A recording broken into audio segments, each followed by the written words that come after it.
what's happening, everybody? This is Plum Darkness. As of now, it's still Plum Darkness. Well, but the channel's called Plum Darkness. Hey, what's happening, everybody? This is Plum Darkness. As of now, it's still Plum Darkness. Well, but the channel's called Plum Darkness. Hey, what's happening, everybody? This is Plum Darkness. As of now, it's still Plum Darkness. Well, but the channel's called Plum Darkness. Hey, what's happening, everybody? This is Plum Darkness. As of now, it's still Plum Darkness. Well, Hey everybody, what's happening? Plum Darkness here, back with another video. So, thank you. Welcome. Happy Monday to everybody.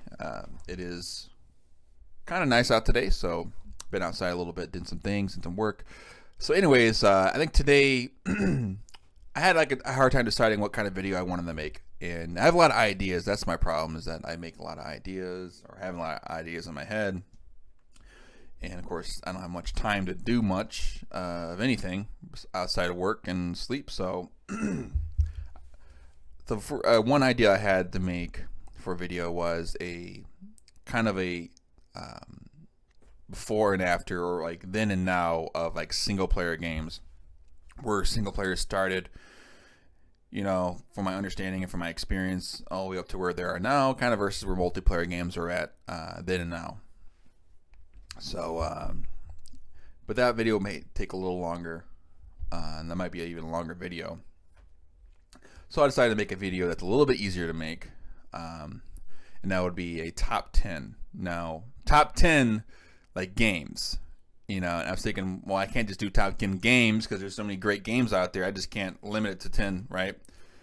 I would have top 100, at least on top 100. So I said, oh, let's do top 10 horror games. And then I realized that, you know, of course, you know, if you guys have watched any of my videos, which I do appreciate, by the way, people have commented and watched in my videos. The last one, Get Good, did pretty good. I mean, decent compared to other videos. I think one person commented, Bernard. Appreciate that comment. Thank you so much. I'm glad to be back. So I'm glad that you're back watching videos as well. So, no, but, you know, if you guys watch any of the videos at all, you know that I love horror games, and it's my favorite genre of video games, also movies as well. So I was like, oh, maybe we'll just do a top 10 horror games. And then I, you know, started writing them down, jotting them down on a piece of paper, top of my head. And I really come to realize that I can't even do a top 10 horror game. You can't. It's just no way. It's hard for me to rank them too. So I went with top 20, and so it could be a little lengthy video, depending on, we'll see how the editing goes. But top 20, and that was really hard for me to do a top 20. But anyways, with the top 20, you know, I will include multiple games from the same series, you know, because the series, you know, itself, you know, has some great games in a horror game series. And there's actually not that many horror game series compared to like single standalone horror games, which is interesting, and that's a good concept that you can talk about too, you know. But it shows you the test of time that some of these like games like Resident Evil and Silent Hill have kind of persisted through, you know, a series, as opposed to some games that are just like standalone, you know, horror games like Soma or I can't think of another one, Soma or Eternal Darkness, and you know, something like that. So so these are going to be my top 20, not in any particular order, because that was even hard for me to even kind of do to figure out what's my top favorite. You know, it's hard to kind of limit that down. You know, it could be Silent Hill 2, it could be Resident Evil 1 remake. I don't know. It's hard, and to do that. So I just did a top 20, and I'm going to list them not in any particular order. So number 1 is not going to be the number 1, or number 20 is not going to be like the top one. It just ranges, you know, on, you know, how that goes. So anyways, here goes my top 20 list, and I hope you guys enjoy, and definitely comment and let me know what your guys' top horror games are, and why. Why do you like them, you know? So anyways, here we go. Top 20 horror games of all time. Number 1. So I decided to pick Soma as the number 1. It's not any particular order, like I mentioned, but But anyways, the reason why I like picked Soma, and actually I picked another one in the in not the same series, but made by the same developers, Frictional Games, Amnesia later on in the list there. But I like this one here because this one's really actually the one I just played recently. That's probably the reason why. But you know, I like the design of it. I like what Frictional Games do. You know, with their development in the story, is that they don't reveal everything all at once, or it's not like every time there's, you know, they don't have a lot to reveal at the same time like they're doing like in Metal Gear Solid. It's like they have a little bit of reveal here and there. You know, as you start up in like your character starts like in an office, you know, like a doctor's, you know, office setting, and then you kind of move on to this underwater facility, which you don't really, as a player, don't really know. I'm pretty sure as the person as well, so the character does not know the where they're at. You know, you kind of think as a player though, like, oh, this is going to be like maybe some kind of futuristic setting, a spaceship, something like that, because you see all this mechanical stuff, you see robots and things like that, or broken down machines, and you find out you're in an underwater facility. And I thought it was really cool, and you know, and you reveal like you're not really human anymore, or at least not what you, and the concept of what what you think of a human. And then not only that, but the creature designs are really great, and I like how everything gets distorted and gets, you know, it's harder to see when you have an enemy nearby, and it kind of gives you a sense that, you know, a sense of panic as a player.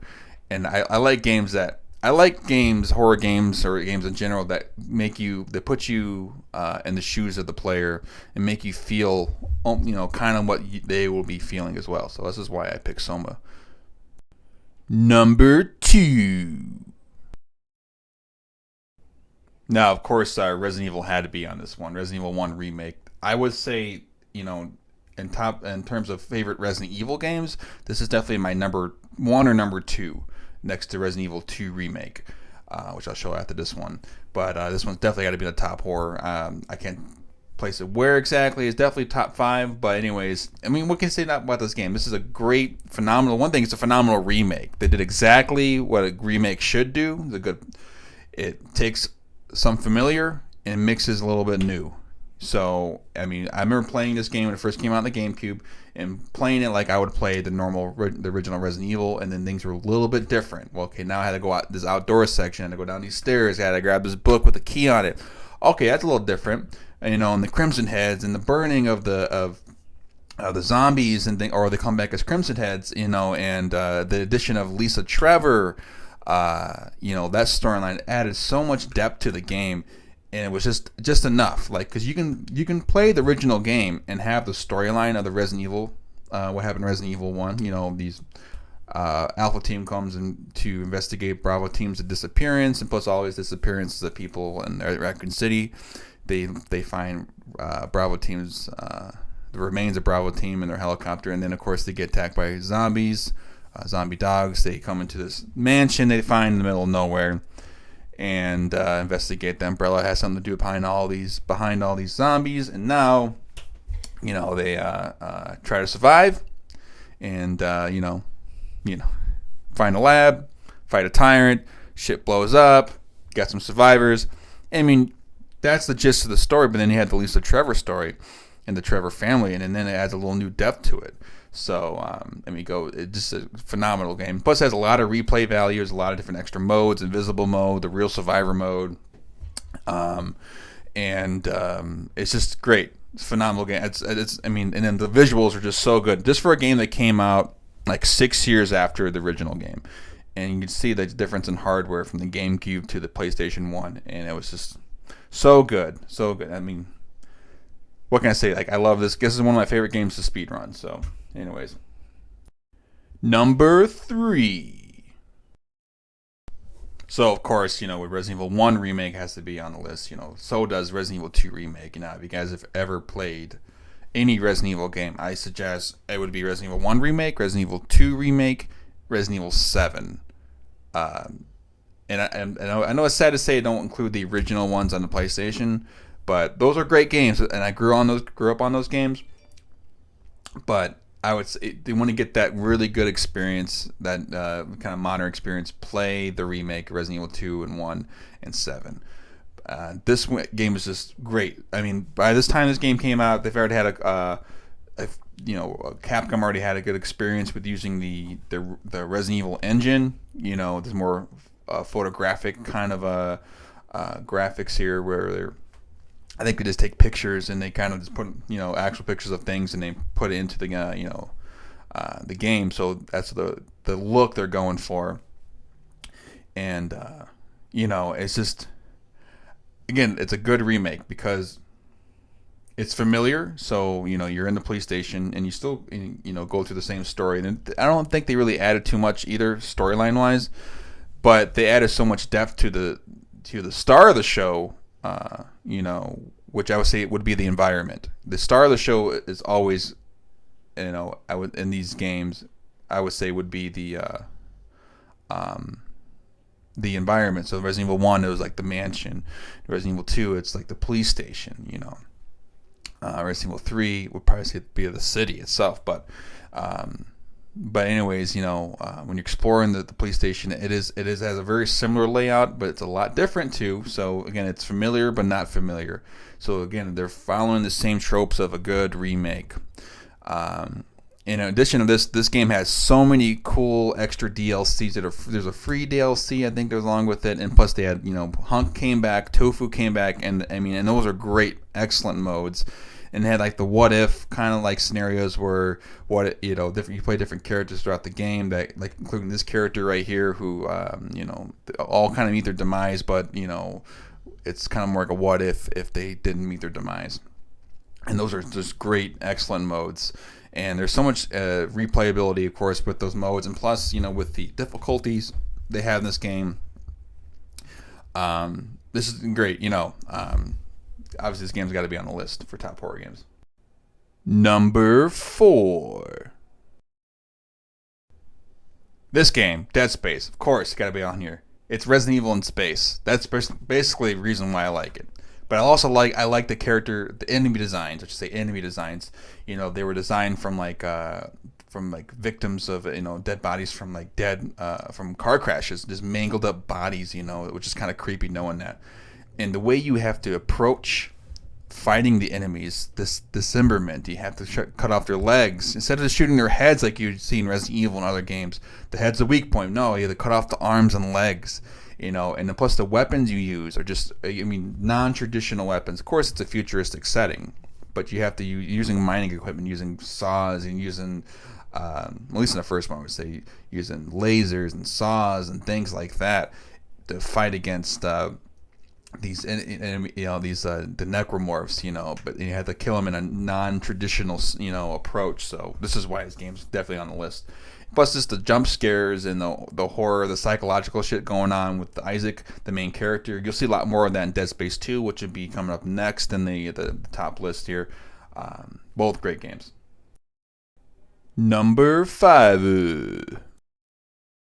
Now, with all the great things that Dead Space 1 did, Dead Space 2 took it up to a whole nother level. And then, just like in Resident Evil, the star of the show, I would say, would be the sprawl, where the location where you're at. Of course, they had more psychological effects with Isaac. What you're seeing is maybe not what's going on exactly.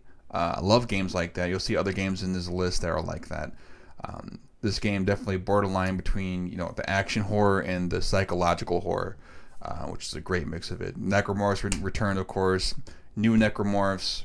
They also added multiplayer to, which I don't really care about the multiplayer aspect of that, but the story was phenomenal, and it was just like you got to see more of Isaac now, because Isaac in the beginning, in the first Dead Space, was kind of like this faceless, main character that had no voice. It's kind of supposed to imitate, maybe you playing that character. Now Isaac actually has a fleshed out storyline, so this is why it steps it up.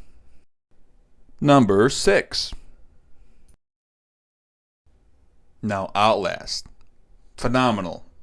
They're all phenomenal games. I'm going to use that word a lot.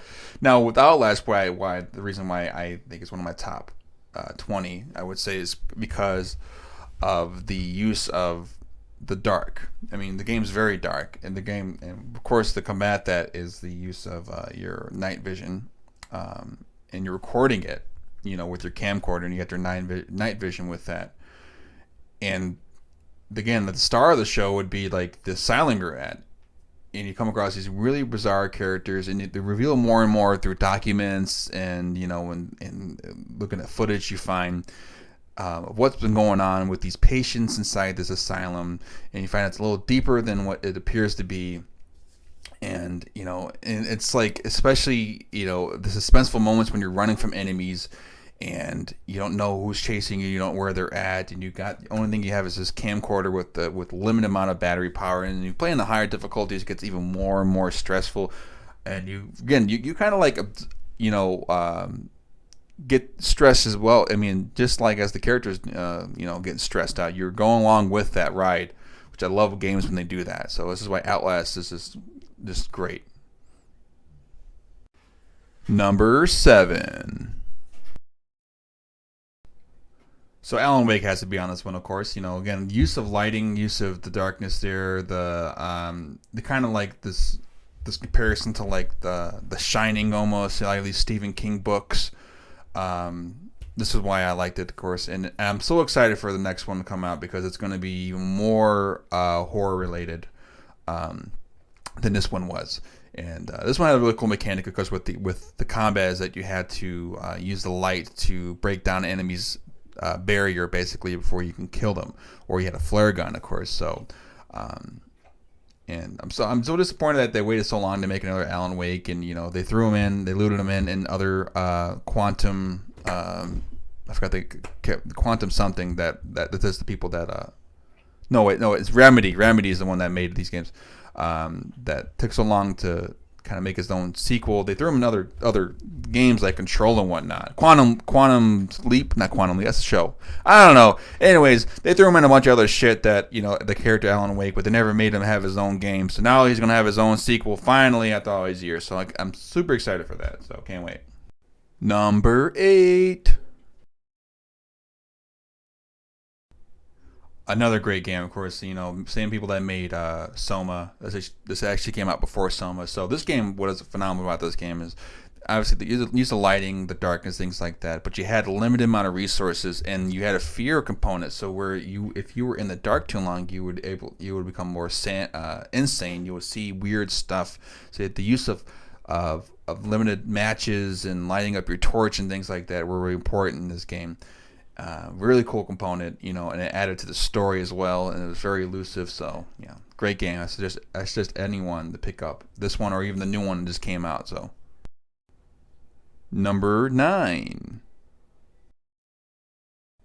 I remember when this game first came out, and I was super excited for it because I knew it was Shinji Mikami, who made the first Resident Evil game, produced all the other games, Resident Evil 2 and 3. That it was just. He was behind the helm, and I know this is going to be great. This is going to be a project of his, and I wasn't disappointed in this game. This game was great. I loved the combat was great. It had some RPG elements to it. You can upgrade some stats and things like that. But what was really cool is that the way you dealt with enemies, and you had a limited amount of resources. It was a true survival horror game, in my opinion. There was a lot of twisted, grotesque horror in it.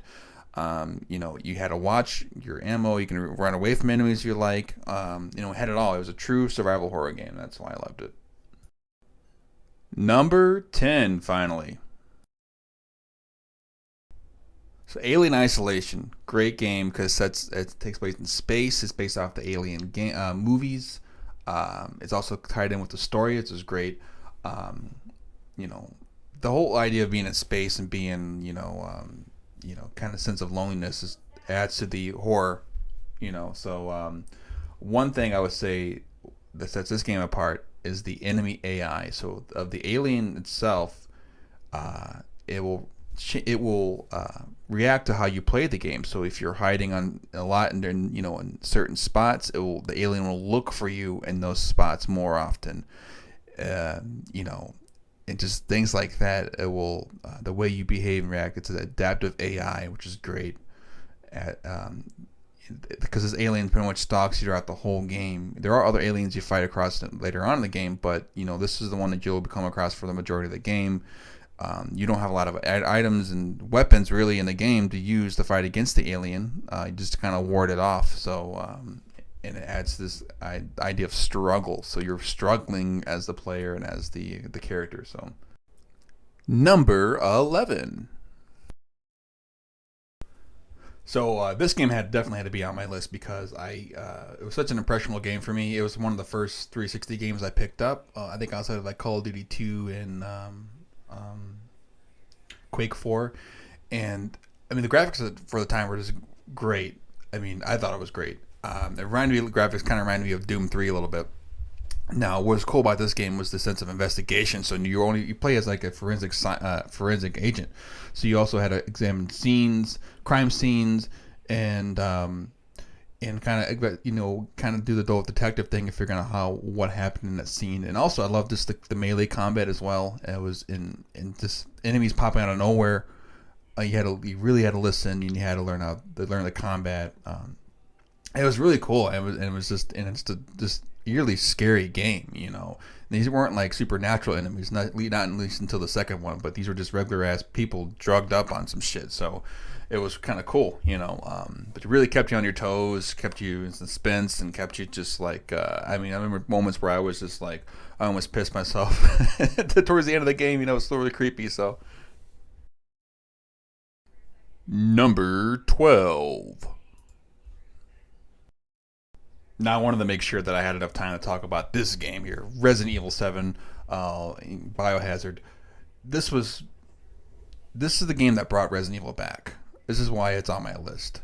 I mean, it's great game. It was put in first person perspective. It was dark. It was pretty dark. I mean, pretty dark. It was survival horror at its purest. I had a lot of great extra content. The scares are great. There wasn't a lot of enemy variety, but that's okay. It made up for it with the difficulty and the replayability. But it brought the series back because he went from Resident Evil 4 being a lot more action, a successful game, but then you had Resident Evil 5 and Resident Evil 6 that were just way over the top. And they're great games, but when it turns to Resident Evil, that sense of survival horror and horror, the keyword horror, they just weren't there, and this game brought it back. And I think they continued it with Resident Evil 8, which is a great game, but I didn't put that on my list because, again, I struggled putting these games into a top 20. So, anyways, I just love this game. It was just great. The first person perspective really made it a big difference, I think. I'm glad they stuck with that with Resident Evil 8.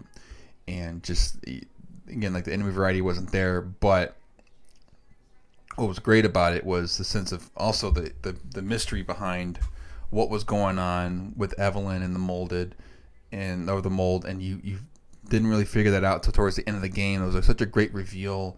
The star of the show again. It would be like the Baker house. They're trying to recreate this the mansion thing, which it did a good job at it, I think. So I mean, this is probably my top 3 favorite Resident Evil games: Resident Evil 1, or Resident Evil 2 remake, and this game. It's just, I love playing it. We play it over and over again. It's such a great game to play. I suggest anyone that hasn't played it, pick it up for sure. Lucky number 13.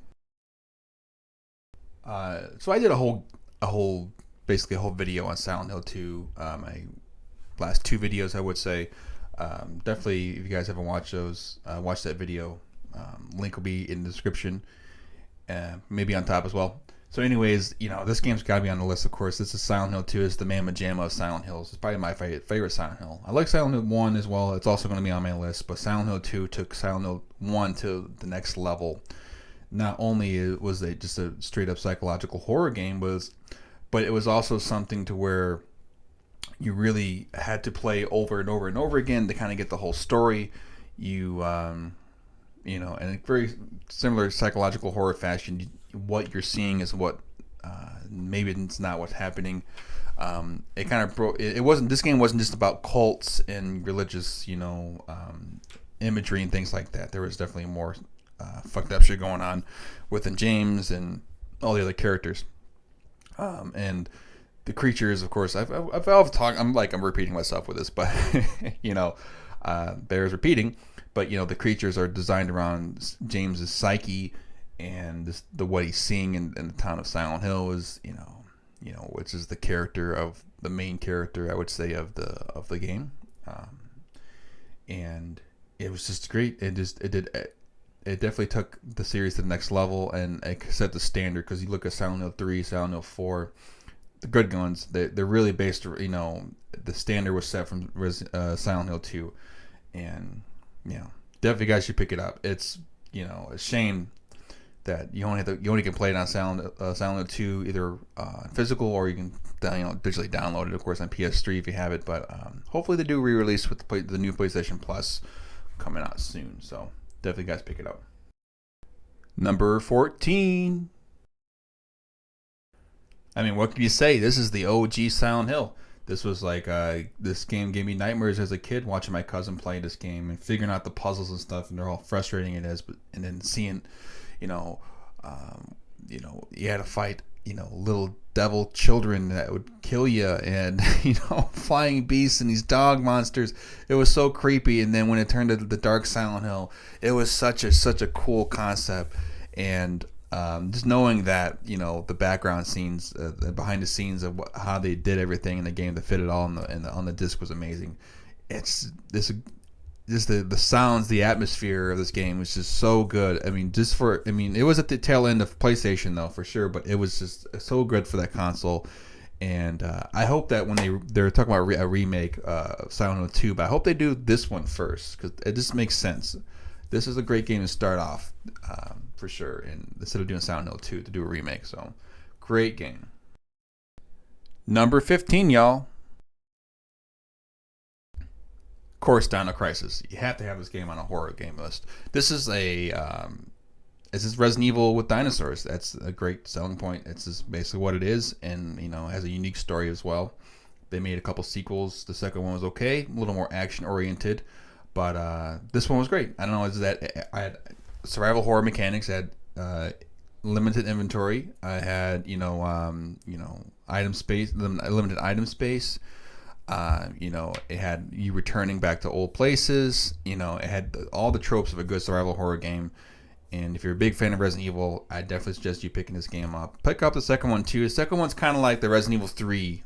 Of the Resident Evils. It's more action oriented, but still some kind of horror elements. But this one is the bee's knees when it comes to dinosaurs and horror. Number 16. Getting there, guys. I put Slender the 8 Pages on there because this is one of the only few horror games I have never beat to completion because of sheer fear and nervousness and stress. The idea of the game is, you guys never played it before, is to pick up 8 pages. Each time you pick up a page, it gets a little more difficult. So difficult being because you have this guy named Slender who's stalking you. If you look at him directly for a certain amount of time or get close to him, game over. And then as you gather more pages, it gets more stressful. He teleports more in front of you, and he moves closer towards you. You have a limited amount of stamina, a limited amount of flashlight power, and they're randomly scattered pages. There are some set locations where they could be at, and so it's just a really difficult game, and you do get so nervous, and the screen kind of gets fuzzy when you're near Slender Man. It just makes you go crazy, this game. And I've never got to the 8th page, and it's it is such a dark game, and you only have that flashlight, and it's a classic. It's a great, it's nightmare fuel. So definitely pick it up. It's free to download. So number 17, getting there. So if you're a big fan of Silent Hill, especially the older Silent Hills, this is a great game to pick up as well. Siren is a game where it was more Japanese inspired. Most of your characters are Japanese, but in this particular Siren, here's the first Siren. The cool mechanic is that you can be able to see from the perspective of the enemies. Now the enemies are kind of like these ghosts, possessed people, right? And the game's dark, game's gritty. It's hard to see. It's very typical, like a psychological horror, survival horror kind of games. But the idea is that you can see from the perspectives of your enemies, with an ability. And you can use it to your advantage, disadvantage, and I think it's very unique. I always like when horror games do something unique. There's a lot of horror games, of course, they'll tend to repeat the things that other horror games did. There's always going to be some overlap, but not many games I know utilize that kind of mechanic where you're able to see the perspective of your enemies. So This is on. I'm recording this for my PlayStation 4 as a PS2 port of the original Siren. So, number 18. So finally getting towards the end of the list now. So this is Until Dawn. I know there's a lot of great games and that these Supermassive made. Until Dawn is one of the first ones. Until Dawn: Rush of Blood's and also a great game. It's a VR game, but it's a really horrific game. The Dark Picture anthology games are also great, and the Quarry is looking really good as well. But this is the original Until Dawn. It is a story-driven, decision-based, with some limited controls horror game. And there's so many different ways you can play the game, depending on your actions you take and your reaction time and all that. And you can have all the characters live. It's like playing a horror, watching a horror movie, where you kind of choose your own. It's like choose your own actions basically. If you were in control of the horror movie, and you're able to select what to do when all the characters can live at the end, all the characters can die at the end. I like the lore, the story of it. It connects with the Inpatient, which I'll be mentioning next. But so good, so dark, and I mean the graphics are great, and it keeps you on your toes, and you really feel bad about your decisions, and that's why there's a lot of replayability. You can go back and do things differently. This is a good game to play. Number 19. I could not record any gameplay of this because it involves using the PSVR headset, and I couldn't find my adapter piece I have attached to my PS5. But anyways, to get a little background of it. So this is the Inpatient, which is one of the best VR games, in my opinion, on the PlayStation VR. And the reason why also it's on this top 20 list is because it's a horror game in VR. So you fully are experiencing a horror experience firsthand, not just from behind the controller. And this is a prequel to the it is a prequel to Until Dawn. Kind of explains the story of the Yeti, or no, not Yeti, the Wendigo, sorry.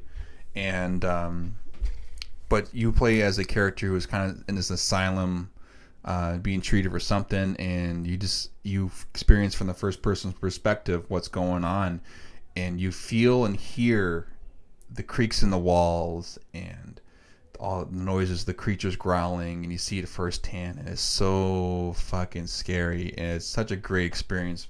Favorite VR game, I'd tell it, in my opinion. Last but not least, number 20. Here's another game I couldn't get gameplay of because my PlayStation 2 was acting kind of weird, making some noises during the recording. So I thought I'd just have some, background here. We'll post a link of this of some gameplay I had for Silent Hill 4 on my YouTube channel. If you guys have not seen gameplay, Silent Hill 4 is, I would say number 2 favorite Silent Hill. It's like Silent Hill 2 then 4. It is loosely connected to Silent Hill. It is a sequel, but it's loosely connected. It wasn't originally intended as a connection, but it's so cool because you have your character Henry Townsend is stuck in his apartment, so the sense of claustrophobia and just helplessness because he can't leave. And the soundtrack is so good, and just the way they use the sounds with the ghosts. There's ghost characters in this game, and it makes this eerie noises, and their visuals are just so creepy. And then you have this character named Walter Sullivan, who's kind of like stalks you throughout the second half of the game, and it's so bizarre, and it's kind of beyond just psychological, like what was kind of introduced in Silent Hill 2. There's psychological horror, but there's some grotesque, some ghost horror, in it as well. There's some really interesting scenes. Yeah, definitely check out my video on that. I'll post in the description and put above as well. I think it's definitely a great way to end the top list here. If I had to put this game in my top 20, it would be definitely top 5 to play. And, definitely guys play it. The only way to play it, though, unfortunately, is through emulation or having a PS2 copy or a PC copy even. So, anyways, thank you guys so much. for listening to me ramble on. And here's a little more video of me. All right, guys, I think that's it. So that was kind of a pain to do, actually, with editing. I'm really like trying to get better at editing, but it's still a tedious, shitty process. I'm also trying to talk slower, and that's hard for me to do. That's something I have to work on. I do have a natural stutter, and I speak really fast. Something I've been working on. But anyways, those are my top 20 favorite horror games. Some more I wanted to include, but I think it would have been such a stupid long video. Like I cut out like Eternal Darkness. You know, that was a big one I wanted to put on there as well. Now, one I did not include on there, and this could be controversial for a lot of you guys, you Soulsborne fans out there, but I did not include Bloodborne. I do not consider Bloodborne a horror game. It's definitely have horror elements. It's definitely an RPG, an action RPG with horror elements. But it's not a horror game to me. You can debate that with me. It's you know, and even if Miyazaki himself bestowed upon and said this is a horror game, I would still be like, you know, this is what I think. Now, of course, some of those games on my list could qualify as other genres as well, but those are definitely a little more horror games with action elements, or horror games with RPG elements. You know, here, that's another one I cut out, is Parasite Eve. That's a game. That's an RPG with horror elements. That could be something like that. Well, actually, you know what? It's a half and half. That's a hard one to describe Parasite Eve. It is definitely an RPG, but there's a lot more horror. Yeah, RPG with horror elements. I could have put that on the list, but you know, anyways, you know, but you know, Bloodborne definitely scares you at times, but it's not going to be on a horror game list. It's definitely going to be on a RPG list. But anyways, feel free, you guys, comment. Let me know what your guys' top favorite, you know, horror games, or even games in general. I'd like to hear from anybody. Yeah, that's the reason why I make these videos. But I do appreciate the people that do come out and watch the videos and comment, and it's good to hear from you. So, anyways, I won't be posting a video next week because it was my birthday next week. I have a guitar lesson as well, but I have my birthday next week, and I'm going to be taking a time eating a steak, drinking some Guinness or White Russian, smoking a cigar, playing some Resident Evil, you know, just chillaxing. So, anyways, hope to hear from you guys. If not, then we'll see you guys around for the next video, which will come out probably a couple weeks. It's probably going to be something around the single player, multiplayer components I was talking about at the beginning of the video. Peace out, guys. Hey, what's happening, everybody? This is Plum Darkness. As of now, it's still Plum Darkness. Well, but the channel's called Plum Darkness. Hey, what's happening, everybody? This is Plum Darkness. As of now, it's still Plum Darkness. Well, but the channel's called Plum Darkness. Hey, what's happening, everybody? This is Plum Darkness. As of now, it's still Plum Darkness. Well, but the channel's called Plum Darkness. Hey, what's happening, everybody? This is Plum Darkness. As of now, it's still Plum Darkness. Well, but the channel's called